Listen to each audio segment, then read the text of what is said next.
Bonjour et bienvenue, je suis Anne-Marie Cunier et je suis ravie de vous recevoir dans le podcast Learn and Enjoy. Dans chaque épisode, je vous propose d'analyser les usages et technologies du digital learning qui permettent de créer une expérience apprenant, engageante et efficace. Avec des experts et professionnels du monde de la formation et de l'éducation, nous décoderons ensemble les bonnes pratiques qui marchent et les outils et méthodes qui permettent de transformer l'expérience d'apprentissage pour créer un effet waouh auprès des apprenants. Laissez-vous inspirer ?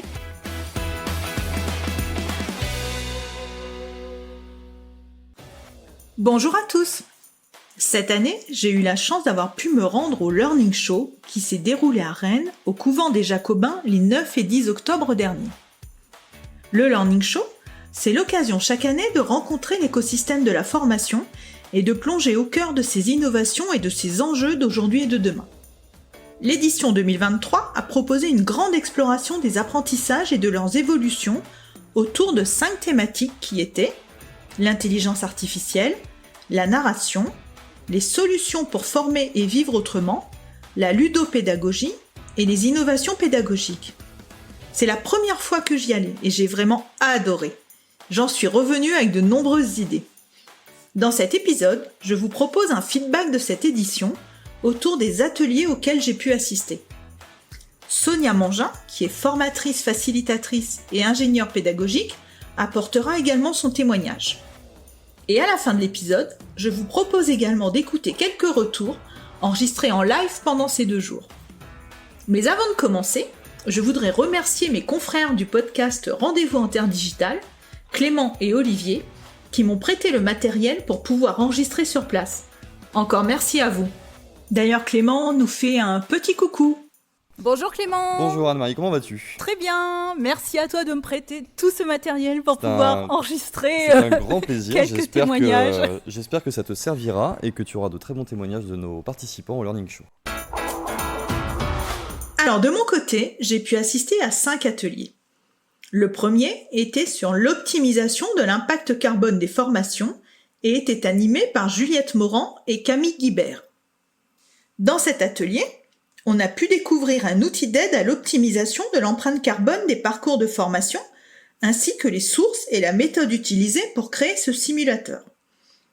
4 grandes modalités pédagogiques sont déjà intégrées à ce simulateur.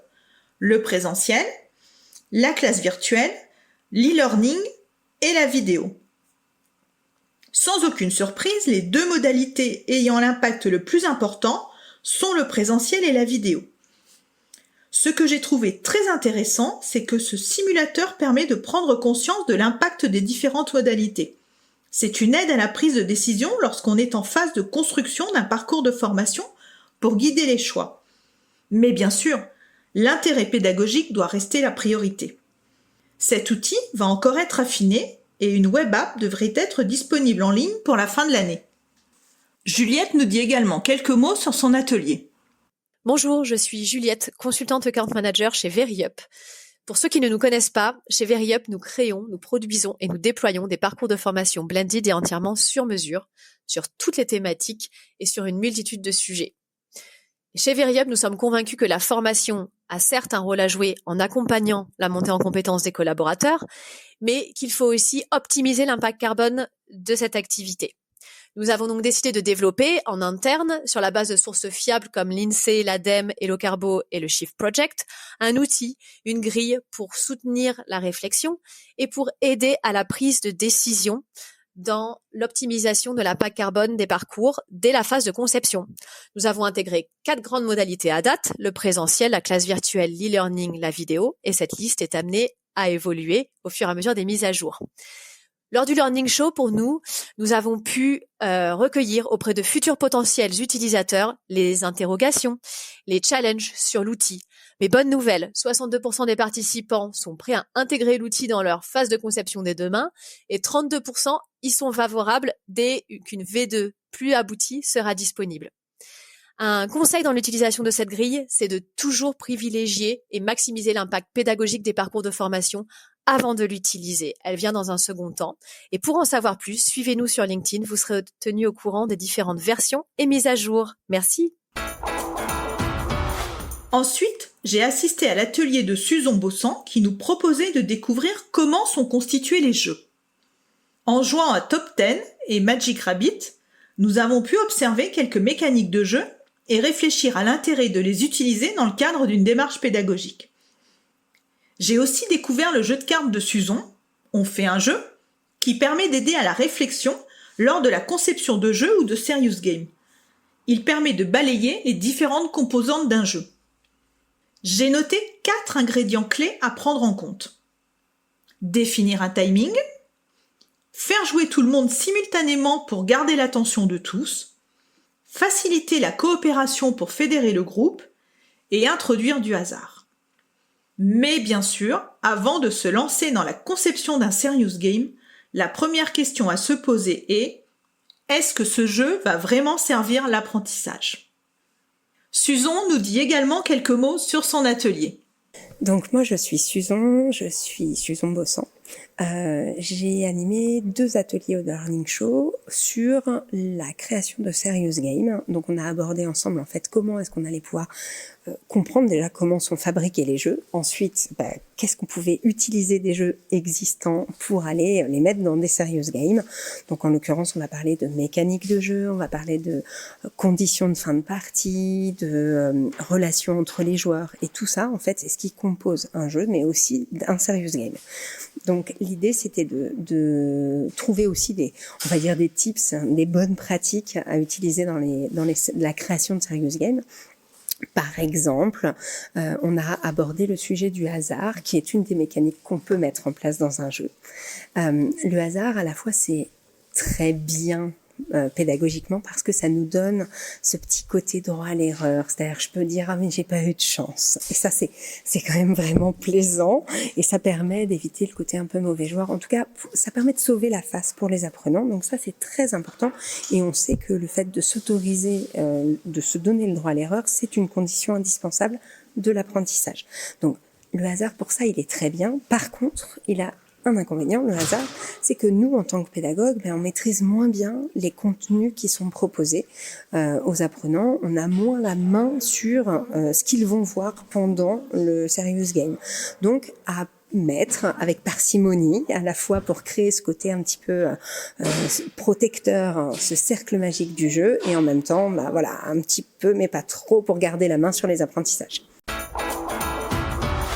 Mon 3e atelier avait pour thème la narration dans un parcours blended learning pour engager les apprenants et était animé par Jonathan Piara et Willem Rodier. Nous le savons tous, dans une formation blended, la difficulté est de maintenir l'engagement et la motivation des apprenants tout au long du parcours. La narration permet de créer un fil rouge et de maintenir le lien entre les différentes modalités qui composent le parcours. J'ai retenu 5 clés pour construire une histoire. Tout d'abord, définir le type de l'histoire. Une aventure, une quête ou une exploration par exemple. Ce thème doit bien entendu correspondre aux apprenants.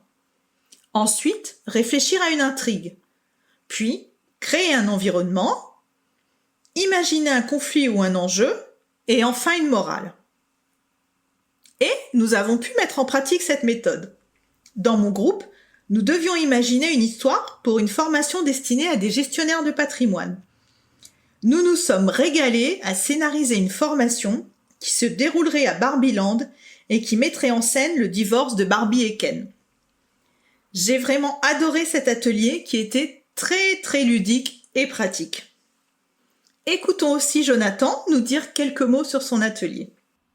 Bonjour, je suis Jonathan Piara, cofondateur de la société Flobo. Et avec mon associé Willem Rodier, nous avons créé un atelier pour le Learning Show dont le thème était la narration, l'allié indispensable pour un blended learning engageant. Et donc autour d'un jeu objet pédagogique que nous venons de sortir qui s'appelle Navisk, un jeu de cartes avec des plateaux, nous aidons les concepteurs, formateurs ou experts à créer toute une conception pédagogique et à rajouter une couche scénaristique par-dessus. Et donc pendant ces ateliers, avec près de 100 personnes, nous avons pu, autour de 2 formations avec 2 cibles apprenantes différentes, construire à chaque fois 8 histoires différentes par formation, donc 16 histoires au total, extrêmement engageantes à travers donc toutes les tables des participants, conçues très très rapidement et très bien, créer une histoire basée sur les objectifs pédagogiques de la formation, tout en s'en éloignant énormément dans cette dimension narrative.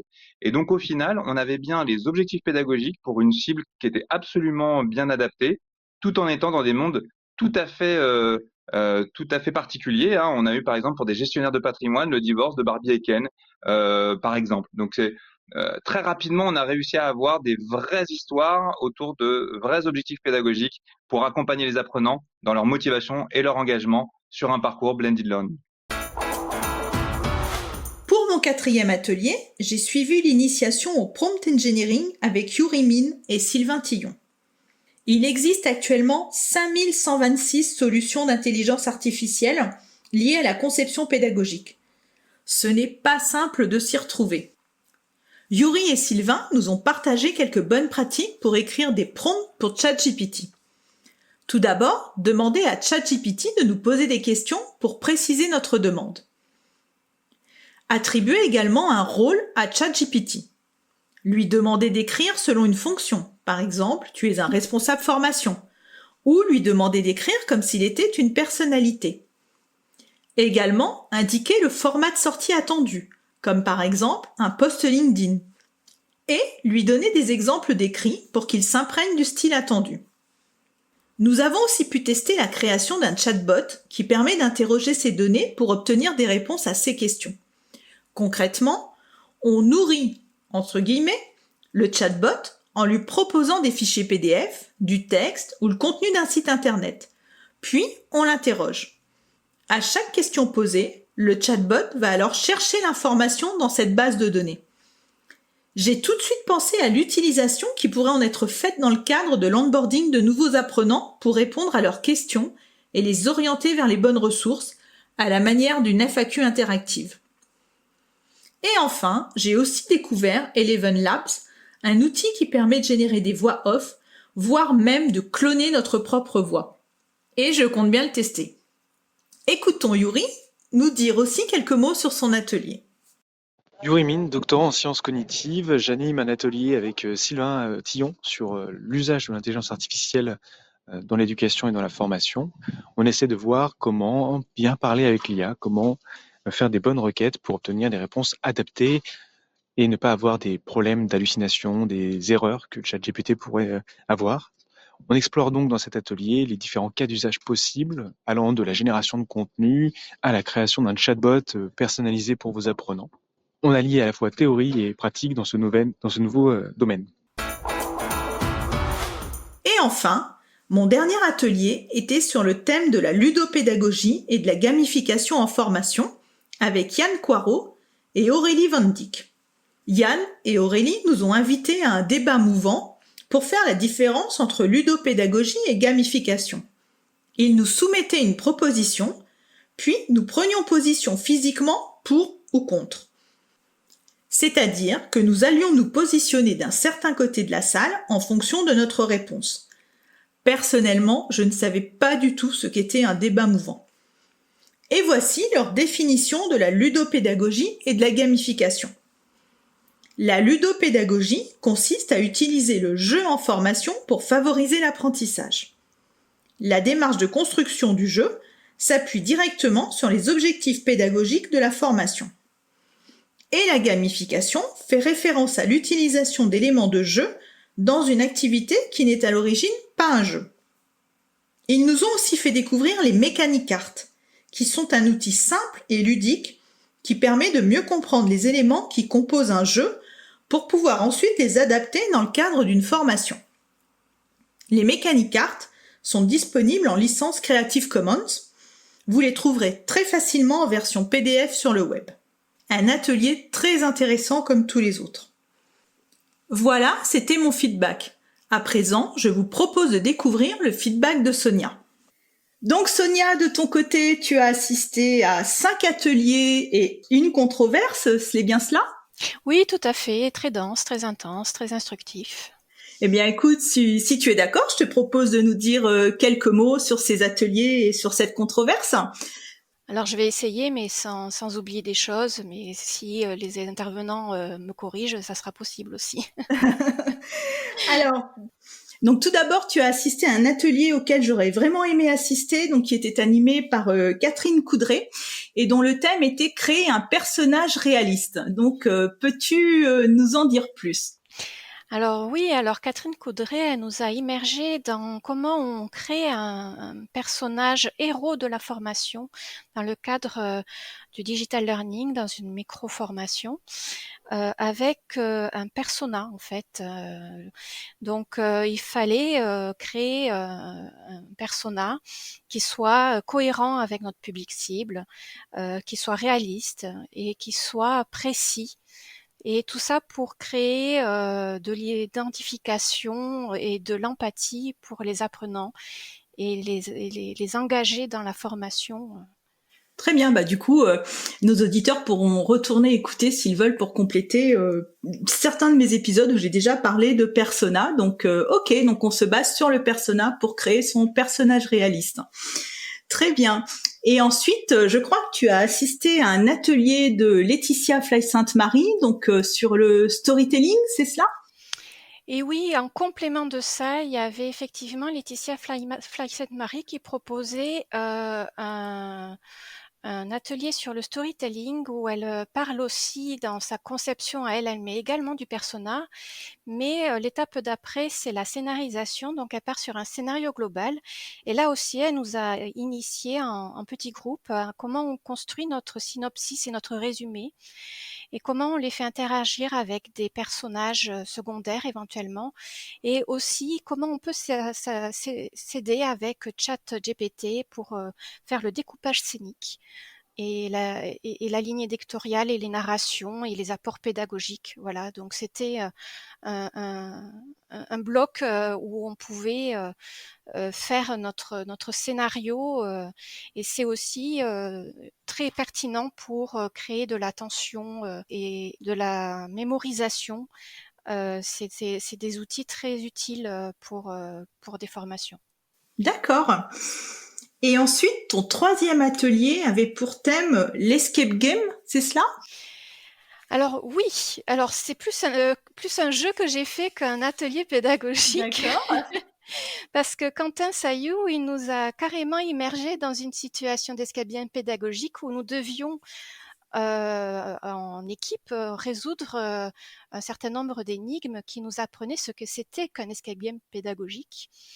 Donc avec les 6 E qu'il avait identifiés en s'appuyant sur le groupe Escape, qui était éducatif, expressif, équipe, énigme, évasion et évaluation, auquel il a ajouté 2 E, express et environnement, en nous précisant que en fait tout ça c'était aidant pour la mémorisation, que ce n'était qu'un outil d'apprentissage et que c'était évidemment stimulant et engageant pour les apprenants. Ah, j'aurais bien aimé participer aussi à cet atelier, mais il y avait beaucoup trop d'ateliers, on ne pouvait pas participer. Beaucoup trop, il fallait un don d'ubiquité pour pouvoir assister à tout. Oui. Et ton quatrième atelier auquel tu as assisté était sur le co-développement. Alors oui, le co-développement, ben là c'est pareil, c'est un peu, je l'aurais presque mis dans un outil de ludopédagogie aussi, mais ça ne sert pas qu'à ça. C'est un outil qui sert à la résolution d'une problématique en groupe. Donc il y a une règle du jeu qui a été inventée par Adrien Payette et que l'association Bac à Sable a transformé en plateau de jeu qui s'appelle Tilt, et donc elles nous ont fait faire le jeu en petits groupes avec des 6 étapes de jeu de rôle, le client et les consultants, un temps limité, de l'écoute, de la bienveillance, de l'implication. Enfin, c'est un outil très intéressant qu'on peut utiliser dans toutes les problématiques, dans tous les sujets professionnels, formation, et je trouve que c'est un bon outil à utiliser. Et que tu utiliseras, toi, dans tes prochaines formations ? Je pense oui, pour faire émerger des propositions en groupe, que c'est un outil très intéressant dans le cadre des formations, en s'appuyant sur les connaissances que les apprenants ont déjà. Et enfin, ton cinquième atelier traitait de la neuroéducation et était animé par Anne-Eva Le Bourdet, donc j'ai eu la chance aussi de rencontrer au Learning Show. Alors, Aneva Le Bourdet, elle nous a appris avec beaucoup de facilitation, on va dire, comment fonctionne l'apprentissage du cerveau, et avec les quatre piliers de l'apprentissage qu'elle nous a rappelés, donc l'attention, l'engagement actif, la consolidation mémorielle et le retour sur l'info. Je l'ai pas mis dans l'ordre, mais voilà. Et donc comment il faut faire attention à ce que effectivement l'attention elle est volatile et sélective. Donc à partir de là, comment on peut faire en sorte que les apprenants restent concentrés, attentifs et apprennent, mais mémorisent dans la durée. D'accord. Ça va être super intéressant aussi. Très intéressant. Et enfin, tu as pu assister à une controverse sur la ludopédagogie, donc la ludopédagogie qui est ton cœur de métier. Donc, qu'en as-tu retenu ?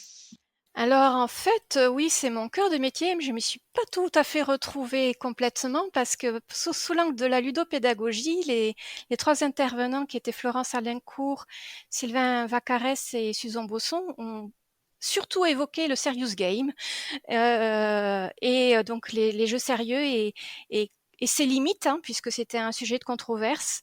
Donc c'est évidemment tout à fait intéressant de comprendre que jouer en ludopédagogie, ce n'est pas juste apporter un jeu, c'est un avant, un après, un contexte, un public identifié et effectivement, il faut être attentif à ce que ça soit utile et pratique, comme le disait aussi Quentin Sailloux dans l'escape game pédagogique. Donc, il y a un objectif pédagogique derrière.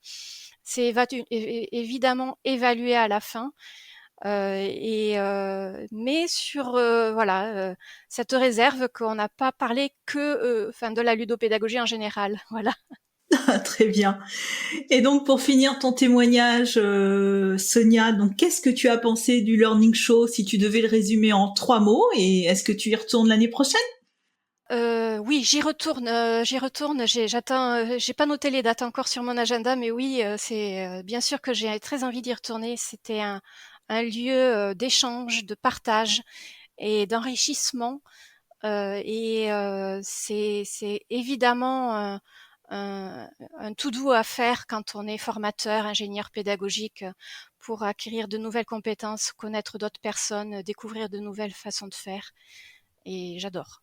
Eh ben moi aussi j'ai adoré, je l'ai dit déjà dans l'épisode, et c'est surtout un formidable moyen aussi de rencontrer ses pairs et d'échanger, et c'est ça qui est très chouette. Ouais, c'est échanger sur nos pratiques, sur nos envies, sur nos idées. Sur nos contre-idées aussi, discuter. Confronter des points de vue. Voilà. Eh bien, merci Sonia pour ton témoignage. Eh bien, avec plaisir Anne-Marie, et merci pour l'invitation. Voilà, nous allons arriver à la fin de cet épisode. Pour moi, si je devais résumer le Learning Show en 3 mots, ce serait partage, expérimentation et convivialité. Et surtout de nombreux échanges avec la communauté Learning. Ce voyage à Rennes a aussi été l'occasion de rencontrer en vrai Jean-Philippe Sienne, qui monte bénévolement tous les épisodes du podcast. Et donc, pour conclure, je vous propose d'écouter quelques témoignages que j'ai pu recueillir pendant ces 2 jours. Merci à Aneva Le Bourdet, Laetitia Fly-Sainte-Marie, Lucie Dorn et Julien Maurice pour votre participation à cet épisode. À très bientôt et peut-être à l'année prochaine au Learning Show. Alors bonjour, moi je suis Aneva Le Bourdet, j'ai cofondé Apprenance Digitale, une agence de digitalisation pédagogique, et je suis présente sur le Learning Show parce que j'anime demain un atelier basé sur la neuroéducation et les apports des connaissances de la recherche en neurosciences cognitives pour pouvoir concevoir et animer des formations les plus efficientes possibles et respectueuses des capacités des apprenants. Bonjour, je suis Laetitia Flissat-Marie de Let's Mind. Je suis la dirigeante et fondatrice de Let's Mind, qui est une agence spécialisée dans la création de dispositifs de formation et dans l'accompagnement de toute structure formation. Et aujourd'hui, on a une belle chance, une belle opportunité, et je tiens à remercier Nicolas Lozancic pour ça d'ailleurs, d'intervenir sur un atelier dédié au storytelling et donc l'art de raconter des histoires en formation. Et justement, quelles sont les techniques du storytelling? Comment peut-on faire pour intégrer les techniques du scénario dans la pédagogie afin de rendre nos formations attractives, attrayantes, engageantes, impliquantes et surtout en e-learning par exemple, que les stagiaires puissent aller jusqu'au bout. Et petite nouveauté pour cet atelier, on a intégré un peu de ChatGPT pour aider justement sur la construction du découpage scénique. Et bonjour à toutes et à tous, et bonjour à toi Anne-Marie. Je suis Lucie Dorn, fondatrice de Creative IP. Je suis consultante en stratégie spécialisée en innovation pédagogique et je suis également coach en créativité pédagogique, un domaine qui me passionne profondément et c'est pourquoi j'ai été invitée cette année au Learning Show 2023.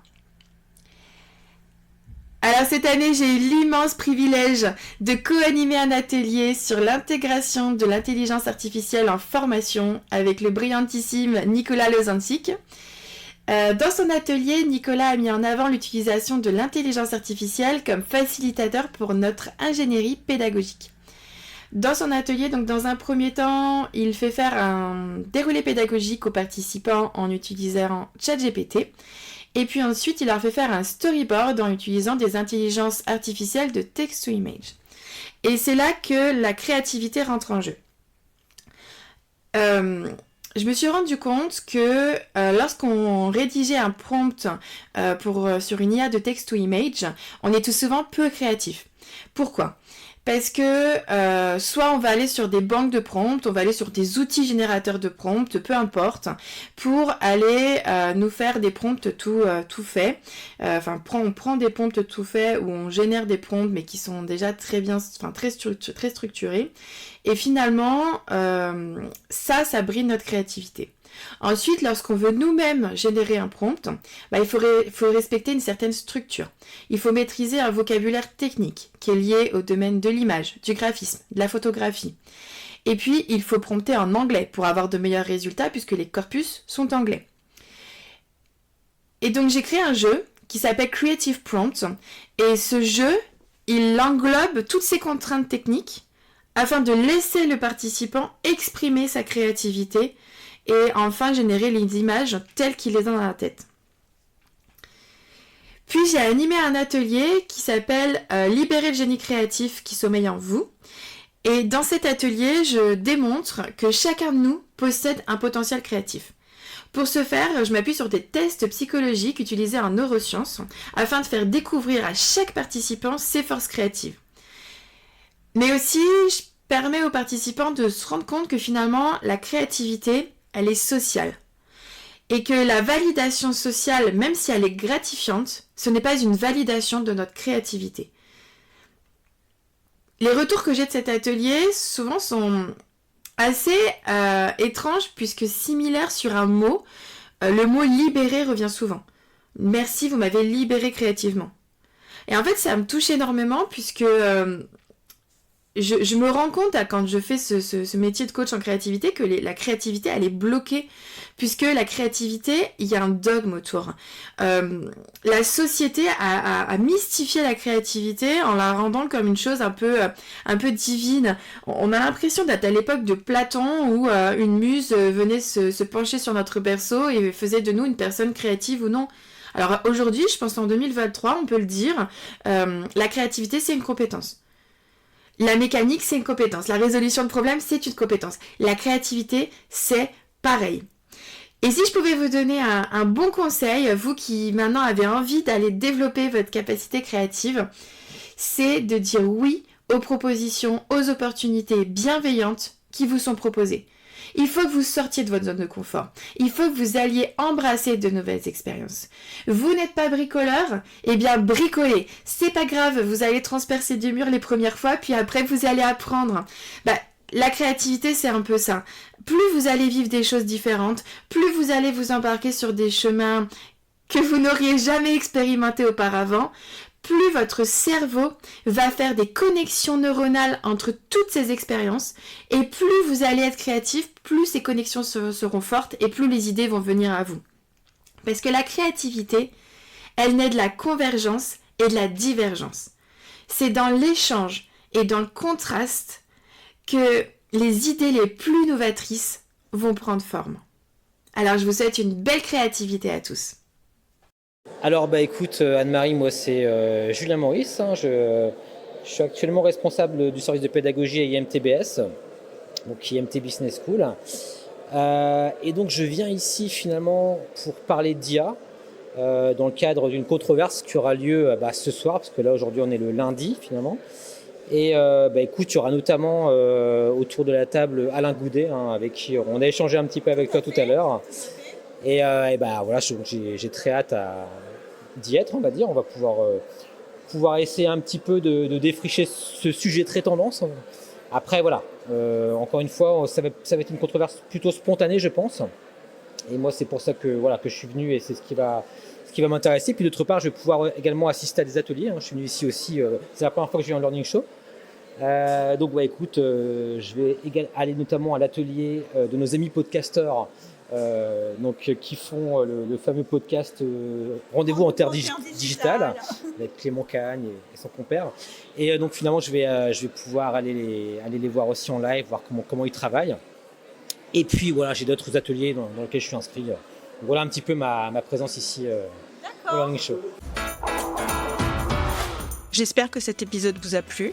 Si vous aimez le podcast Learn and Enjoy et si vous avez envie de me soutenir, de m'aider à faire connaître ce podcast, la meilleure façon, c'est de me laisser une note 5 étoiles sur Apple Podcast ou un petit commentaire.